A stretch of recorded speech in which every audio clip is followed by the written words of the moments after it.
Hello, I am Sotonкина Alexandrina, a student of Pediatric Faculty, Group 8. My report is Poliomyelitis is a major problem child's health.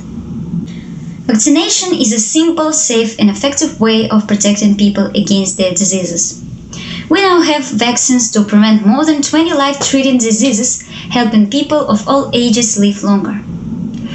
Immunization currently prevents 2-3 million deaths every year from diseases like diphtheria, influenza and poliomyelitis. Global vaccination cover age, the proportion of the world's children who receive recommended vaccines has remained the same over the past few years.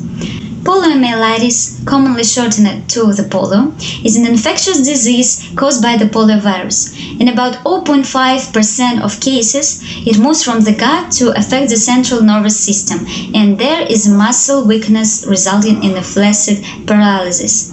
Poliovirus is very contagious and spreads through person-to-person contact. It lives in an infected person's throat and intestines. In the early 20th century, polio was one of the most feared diseases in industrialized countries, paralyzing hundreds of children every year. What are the signs of polio in a child? Most people with polio won't have any symptoms and will fight off the infection without even realizing they were infected. A small number of people will experience a flu-like illness 3 to 21 days after they were infected. Symptoms can include a high temperature, a sore throat, a headache, abdominal pain, aching muscles, feeling and being sick. These symptoms will usually pass within about a week. In a small number of cases, the poliovirus attacks the nerves in the spine and the base of the brain. This can cause paralysis, usually in the legs, that develops over hours or days.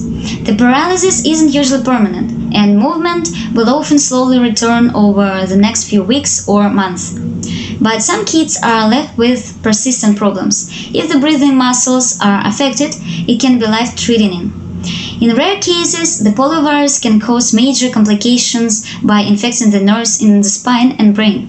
This is known as paralytic polio. Symptoms include loss of reflexes, severe muscle aches or weakness, involuntary muscle spasms, paralysis, and floppy limbs. Can you still get the polio? The risk of getting polio now is very low, thanks to a worldwide effort to eradicate the disease. Babies in the UK are routinely vaccinated against the polio, and additional boosters are offered to children and teenagers.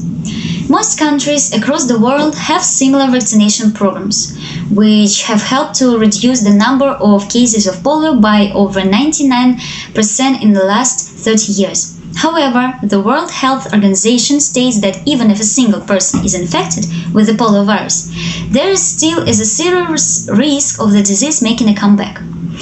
It is estimated that if the poliovirus is not completely eradicated, within 10 years it could cause up to 200,000 new cases of polio a year.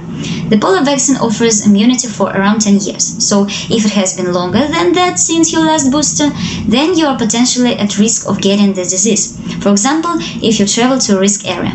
For some countries, you may be advised to get a booster if you haven't had one in the last 12 months. Polio vaccination and prevention. It's given by injection in 5 separate doses. These are normally given at 8, 12 and 16 weeks of age, 3 years and 4 months of age, and 14 years of age.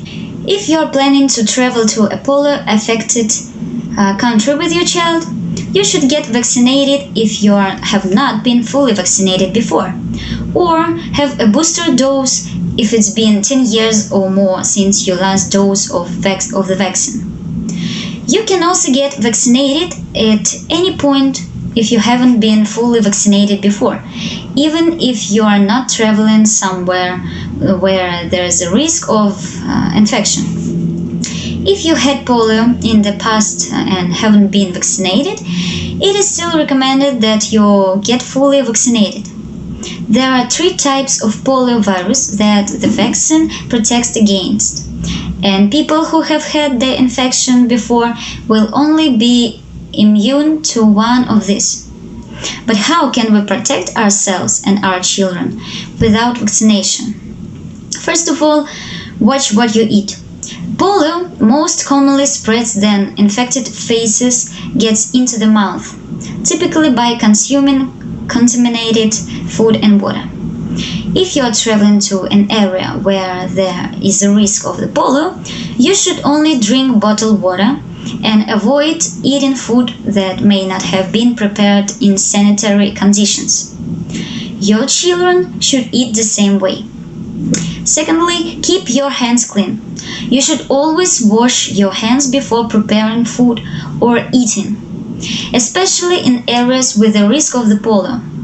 It is possible to pick up the virus from contaminated surfaces, which could cause an infection if you put your hands near your mouth or transfer the virus to your food while preparing or eating it. Post-polio syndrome. Sometimes some of the symptoms of polio reappear in a condition called post-polio syndrome, or PPS. It's thought that 25 to 50% of people who survive polio can have this. It can happen a long time after having polio, sometimes 10 to 40 years later. Post-polio syndrome is not a disease reoccurring, but a separate condition that affects people who have recovered from the polio. Conclusion.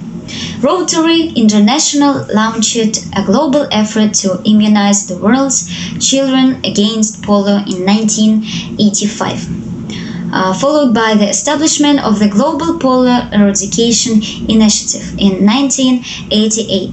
When this initiative started, polio paralyzed more than 1,000 children worldwide every day. Since then, more than 2.5 billion children have been immunized against polio, thanks to the cooperation of more than 200 countries and 20 million volunteers. Today, wild polio virus continues to circulate in only 2 countries, and global incidence of polio cases has decreased by 99%. There has also been success in eradicating certain strains of the virus, of 3 types of wild polioviruses. The last case of type 2 was reported in 1999, and its eradication was declared in September 2015. The most recent case of type 3 dates to November 2012, and this strain was declared as globally eradicated in October 2019.